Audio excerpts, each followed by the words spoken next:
আজকে আমি দেখাচ্ছি আপেলের চাটনি। এখানে 500 গ্রাম আপেলকে কুচি করে রেখেছি, আমি খোসা শুদ্ধই কুচি করেছি। আপনারা যদি মনে করেন তো খোসা ছাড়িয়ে করতে পারেন।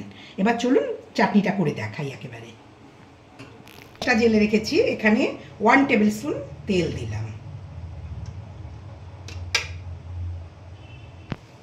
তেলটা গরম হয়ে গেছে, একটুখানি আদা কুচি, গ্রেট নয়, ছোট্ট ছোট্ট করে কুচি এর মধ্যে দিয়ে দিলাম, তেলের মধ্যে দিলাম।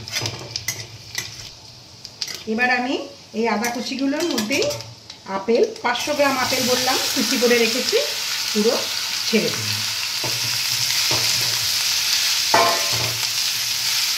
এর মধ্যে আমি দিচ্ছি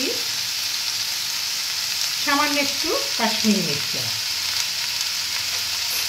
একটুখানি নুন, আর কিছু কিশমিশ রেখেছি সেটাও দিয়ে দিচ্ছি।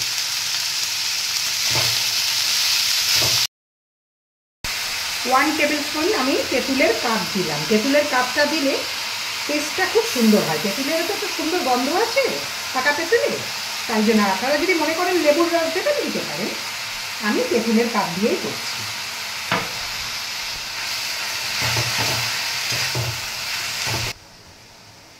এক কাপ চিনি দিয়ে দিচ্ছি। চিনিটা আপনারা স্বাদ মতো দেবেন, যতটা পরিমাণ আপেল থাকবে তার সঙ্গে টকটা যতটুকু পরিমাণ দেবেন সেই বুঝে চিনিটা দিয়ে দেবেন। তার সঙ্গে দিচ্ছি একটু ভাজা মশলা, 1 টিস্পুন রেখেছি মৌরি, গোটা জিরে, গোটা মৌরি, আর আধখানা ছোট্ট শুকনো লঙ্কা নিয়ে, আর আমি এটাকে ভেজেছি, একটু সামান্য ভেজে এর মধ্যে একটুখানি দিয়ে দিলাম, বেশি দিচ্ছি না।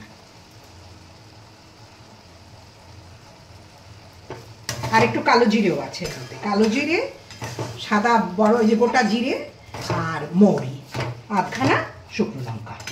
ব্যাস, এবার একটুখানি জল দিয়ে দেবো, একটু জল দিয়ে দিচ্ছি।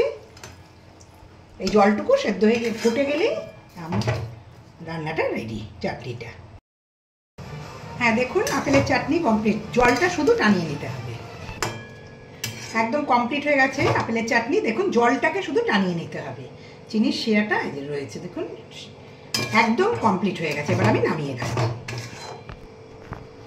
হ্যাঁ বন্ধুরা দেখুন কি সুন্দর, কত চটপট হয়ে গেল আপেলের চাটনি। আচারই বলুন চাটনি বলুন, খুব সুন্দর তাড়াতাড়ি হয়ে যায়।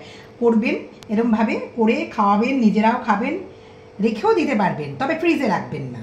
নর্মালি একটু রাখবেন, তাই বলে খুব বেশি দিন রাখবেন না। আমি বলবো না যে এটা বানিয়ে বছরখানেক ধরে রেখে দিন, সেটা না, 2-3 দিন রাখাই যেতে পারে। নিয়ে খাবেন, ভালো লাগবে। আর প্লিজ আমার চ্যানেলটাকে লাইক, শেয়ার, সাবস্ক্রাইব করতে যেন কখনোই ভুলবেন না। Thank you.